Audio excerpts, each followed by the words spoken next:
Just yesterday, you know what the FCC approved yesterday? The Soros? purchase of George Soros buying up 200 radio stations. And Rob did a very good clip on it on Twitter with one of them, Rob, if you can say the one in Cuba. What's the one that he bought in Cuba? The conservative radio. Matter of fact, just play your clip, Rob, if you have it. Just play your clip on Twitter. Go to the one that you put up. Rob explains exactly what happened. This just happened yesterday or 2 days ago. Why would FCC approve this? Why would FCC approve something like this? This didn't make any sense to me. Watch this here, folks, on what Soros just bought yesterday. Go ahead. Is looking to expand his evil empire. In February, George Soros purchased Odyssey, one of the largest radio companies in the United States. I think it was for $300 million. He ended up purchasing 230 radio stations nationwide, including sports radio stations like WFAN in New York, K-Rock, which is a legendary rock station in Los Angeles. K-Rock. Purchased 230 radio stations. Think about that. Buying radio stations in the digital age of media. These stations are going bankrupt because they cannot afford to pay their bills. Talent is being consolidated, sales are down, streaming is up across all platforms, Spotify, iTunes, YouTube, Rumble. Nobody is listening to the radio. Well, why is he buying it? Why do you think? Not even just U.S. radio stations. He actually tried to purchase, and this was the oddest one that I found. He tried to purchase a Cuban radio station, WAQI 710 AM Mambia. It is a conservative Spanish radio station in Cuba. Why would you want to buy an AM conservative radio station in Cuba? George Soros is looking. What a great take, guy. right? So here's a question for you. So here's a question for you. Hey, conservatives, libertarians, independents who are a little worried, guess what? Where are you going to put your money? What are you doing with the money that you have? I'm talking to the rich guys, the real rich people who have the money. You know what Musk is doing? He put $44 billion on Twitter. Lost 75% of valuation within 2 years because of all the advertisers he lost. And he's driving it. What company do you think he's driving the most on a daily basis right now? It's Twitter. What do you see him being most active for? Twitter. Now, it's an integrated business because he knows through Twitter he's going to drive Tesla and he's going to drive, SpaceX and everything. So it's all integrated the way he's done. It's brilliant. But what are you going to do? What are you going to buy? Soros just bought 200. By the way, we can bitch and whine all we want about Soros. Soros is doing the right thing if he wants to impose his ideology and agenda to it. If he believes in what he believes in, and you want to be able to control the narrative, he did the right thing buying those 200 radio stations. He did the right thing buying those 200 radio stations. And who do you think had a meeting with Alex Soros yesterday, his son? You know who had a meeting with Alex Soros yesterday? Just take a wild guess. Well, the president who's running for president is Kamala. Who's her vice president? What's the guy's name? Tim Walz. The guy that was in Alex Soros' living room in New York. He was in Alex Soros' living room yesterday in New York. Oh, weird. What kind of alliance is that? What do you think with Huma Abedin being his new girl and all this stuff? What do you think he's doing there for? You think you know what's going to happen if Kamala wins? If Kamala wins without Iran doing anything and Trump being alive by the end of the election, it means they have a chokehold. They have a chokehold. You know what Zuck did recently, which was kind of interesting? What he did yesterday. Did you guys see what Zuck did yesterday? He hired a libertarian advisor to help him approach the conservative media and conservative lobbyists. Yes, that's what he did yesterday because Zuckerberg is now saying that he relates. Yeah, he sees himself more as a libertarian, no longer a guy on the left. And by the way, I actually believe this. I actually believe he's going through this. Can you go a little bit lower, Rob? So in private, Marxism identifies with the libertarian ideology sourced on New York. Zuck is trying to repair his image of Republicans who have accused him of anti-conservative. His refusal to talk politics is distinct among his peers and his partisan schism in the tech world. So he is now going through this phase himself. For him to have the brass, I think one of the biggest things that happened the last 90 days is him coming out and talking about the fact that, yes, they were forcing me. Yes, Biden-Harris this. Yes, 400 million this. Yes, I think that's the biggest story last 90 days, and I don't see minus the assassination attempt. Yeah. So to me, I think if Kamala wins with this strategy, Republicans, Libertarians, Independents, you guys better unite. And you better put your money up. you better make some investments. That's what we're doing. We're building a campus. You're going to hear about what we're doing here. Announcements going to be made. We're doing our part. We're competing in our own unique way, different than everybody else's. Our consulting firm is growing exponentially, and we're putting it back in the media side. And very soon, you'll hear us about buying certain assets that some of you guys will hear about in the marketplace. We're playing an offense in a different way. But I think Kamala winning, going back to the case study when I said when we started printing money, I thought gold and Bitcoin is going to go up, and it didn't. Mm-hmm. If Kamala wins this way, the left will say to themselves, we have this in the back. It's over. We have it for decades to come. That's how they're going to process this. Let me tell you why you are so on point and the bigger threat. Because not only do conservatives need to buy up these radio stations, right? Because we see what's going on in the universities. I think it's 13-1 liberal professors for conservative professors, and that stat might even be a little bit old at this point. So here, I sent you this article. This is from the European Conservative, okay? And they talked about George Soros. Why is George Soros scooping up all these radio stations? Well, they say this. Soros has a history of scooping up conservative media companies and changing their leadership and programming. Soros purchased a media company in Poland before last fall's election and unseated the conservative law and justice party in the government. And you interviewed the guy from Poland, our buddy. What was his name again? Tarczynski. Dominic what a Tarczynski. Beast. So here's what he's doing. By the way, he said, billionaire George Soros has reportedly been approved to purchase Odyssey, as our friend Rob did that. I'm wondering, why the hell are you buying radio stations right here? So who does Odyssey own? Here it is right here. Soros, the 93-year-old left-wing globalist, bought $400 million of debt in Odyssey after the company declared bankruptcy, so we got a great deal on it, making him the largest shareholder. The company, here it is, has since restructured and is currently home to conservative voices like, you ready?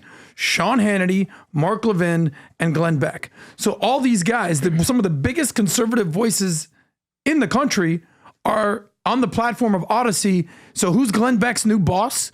Who's Sean Hannity's new boss? George Soros. Jorge. Let me know if how long that's going to work out. Oh, wow. Is this a clip of Beck? So this is a clip of Glenn Beck interviewing Brendan Carr. He is the FCC commissioner, and during this interview, Brendan Carr explains that the FCC fast-tracked this purchase unlike anything they've ever done before. It broke its own policies in order to fast-track George Soros' purchase of this radio station. How recent was this interview? This was 2 days ago, if you'd like to play it. But keep in mind, please play it. This is Glenn Beck talking about George Soros buying the radio station on the radio stations that George Soros your boss. Exactly. Your boss. When he has a history of replacing these guys. Go ahead. Do I have this right, first of all, about the George Soros takeover of radio stations? And if so, why was there an exception made and fast-tracked?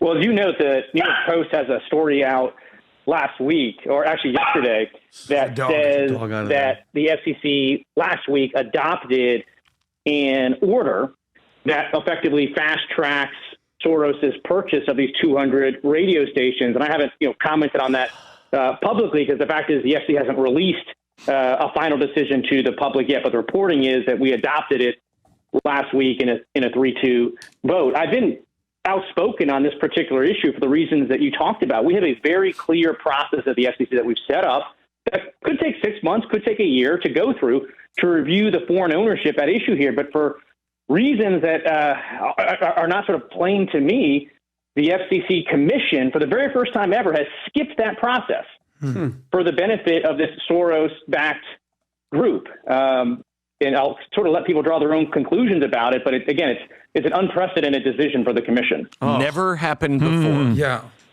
And they're calling it... That's right. We at the commission level... He just found out that one of the most evil people on the planet just became his boss. Yeah. And my God. They're calling it the quote-unquote Soros shortcut.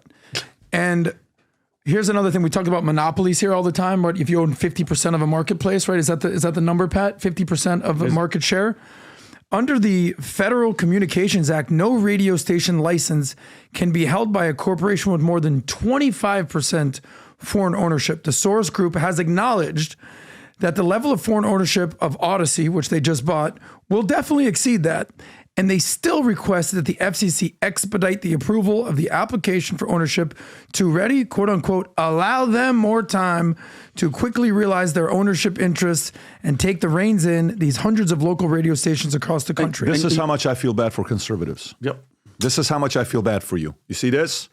Oh, that's the Illuminati sound. This is how much I feel bad for you. I can go like this, like this. What do you want? This is how much I feel bad for you. You know why? Because you've had money for decades and you didn't buy shit, is what you did. I have zero sympathy for you.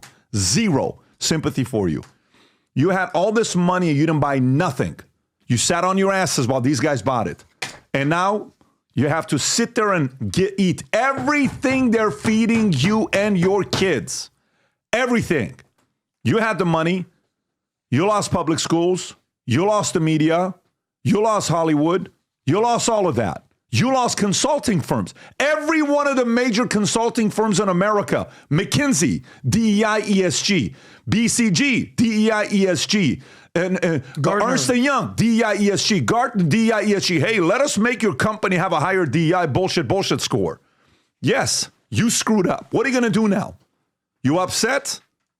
You going to do anything about it? You're still going to go golf 6 days a week and bitch about how much you don't like Kamala Harris. You caused this. Mm-hmm. Don't put this on anybody else. You've had money for a long ass time. What'd you do with the money? Just say, hey, let me put some money in this fund here. We're making 7 to 12%. Let's buy some debt here. Yeah, let's get, this is going to give us a municipal, okay, you 5% tax free. Oh, let's do this here. No, we don't want to operate. It's a lot of work is what it is. I don't want to do that. Okay, then stop bitching about it. I don't want to hear anything when conservative billionaires bitch about what's going on here and they're not putting their money where it's at. Yeah. Be quiet. You can't say nothing. You have the money and the ammunition and the resources.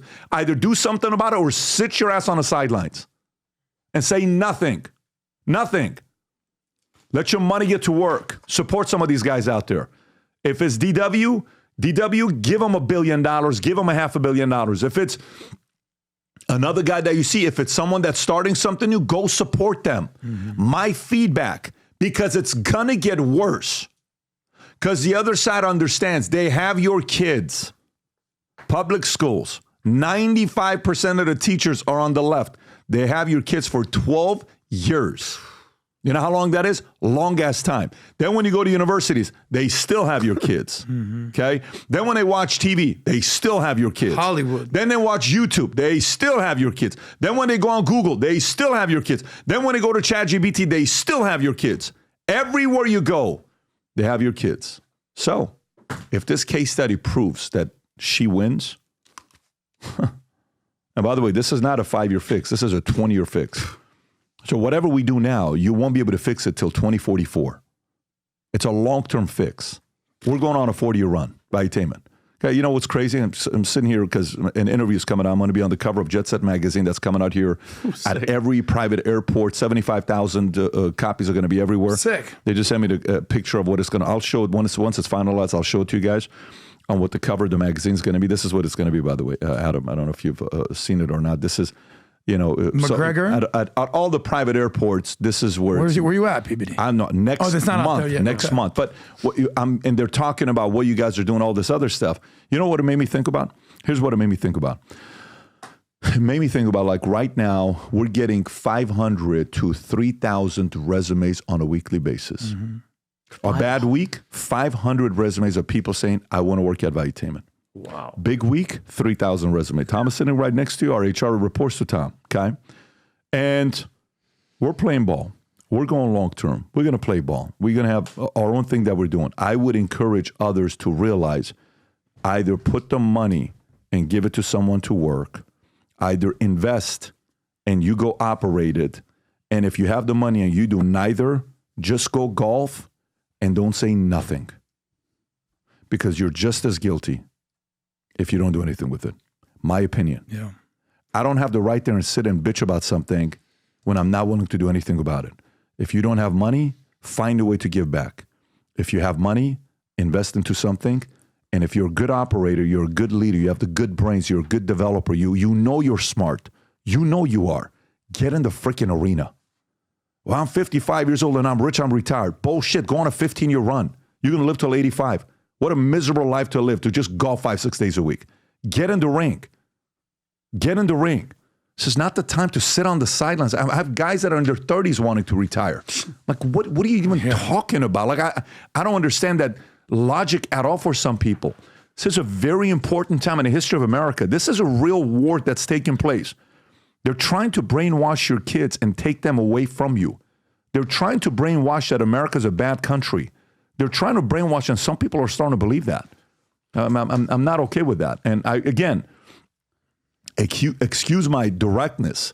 A lot of these guys I have relationships with, I would just advise you and encourage you. We need to collectively do something about it. Forget about, this is not everybody has their own sword they want to die on. If it's pro-life, pro-choice, that's yours. Go for it. If it's economy, business, go for it. If it's freedom of speech, go for it. That's Musk's. There's so many different things. But you know what all of it comes down to? Leave me the hell alone and let me just build my life. If I'm wrong, the world will know. If I'm a bad father, trust me, nowadays you can't hide it. If I'm a bad leader, the market's going to say it. If I'm a bad content creator and my ideas suck and my method of communicating is boring, you will lose audience. That's how brutal the market is. And then we have to pick ourselves back up and do something about it. But the community that loves what this incredible country was founded on, hey man, get in the ring. This beautiful country, she needs you right now like never before to be able to present the arguments better. It's very, very important right now to not be sitting on the sidelines and celebrating your victories from 5 years ago, 10 years ago, 20 years ago, or even a year ago. God gave you certain gifts, get in the ring. You need to get in the ring, get in the ring. This is not a message to everybody. The message I just gave right now is really only to 2% of people that are watching this. I just want to say one thing. By the way, the message, there's two people out there that are listening to this message. For the newer listeners, it's like, oh, damn, Pat is fired up right now. Oh, wow, he is. For older listeners, 3, 4, 5 years we've been doing this thing, you know exactly what Pat's talking about because Pat's been saying the exact same thing since we started the podcast in 2020, and if not longer. Get in the ring. This is going to happen. We see the writing on the wall. We see what's going on in schools. We see what's going on in media. I'm sitting there listening half the time, learning this stuff. I'm like, oh, damn, Pat's doing this. And Pat gives credit to a few different people half the time. Imagine if Elon Musk never bought Twitter. Imagine if the Twitter files never came out. Imagine if our friend Chris Pavlovsky never started Rumble. If never was an alternative to YouTube. Respect to YouTube. Imagine if Rogan didn't go to Spotify. So these things that you're basically fired up about, I've heard this 100 times. You say this. Imagine if the Daily Wire didn't do their thing. There's only one. By the way, people think we hate Daily Wire. Mm-hmm. I freaking love the fact that Matt Walsh's documentary is going viral. Mm-hmm. I just want respect. To me, if you think you're better than me because you're what do you call it? Elitist. We're the tassel. Oh, you talk to me like I'm not that guy. I don't do talk to me directly. If I call you, you call me, hey, can we do this? You don't respond back and all this stuff. That's the part I don't like. But I want to see Daily Wire blow up. We don't have a problem with that because I think there's still a net positive. I agree. I want to see people that are questioning authority doing certain. I want them. I think Candace is necessary that's going out there saying that. That's like a complete 180 because she's getting certain questions that people have and say, well, I don't agree with this. Okay, great. I don't agree with certain things with Daily Wire. I don't think they agree with certain things I say. It's not supposed to be that way. But if we're in the space of freedom of speech where you can say what you want to say to the best of your abilities, we need to support that. Let's talk about a couple things with a recent fiction book that I just wrapped up. 13 and a half years I've been working on this book that was just released. The Academy. The other day I'm at Dylan's soccer practice. Guy pulls up. He's like, I'm on chapter 5. I can't even put the book down. I'm in a section with the story. I mean, the part that a lot of people are messaging me is the interview with Hitler in the book that you have to read on what he says on control a society and a country. He gives the strategy on how he did it. He's saying if somebody wanted to destroy a country today, how would you go about doing it? There's an interview process in a vault at the Academy. That section alone, I just can't. Again, I'm reading all the reviews that people are posting. Some of the people on the review on Amazon are saying, there's no way PBD wrote this book.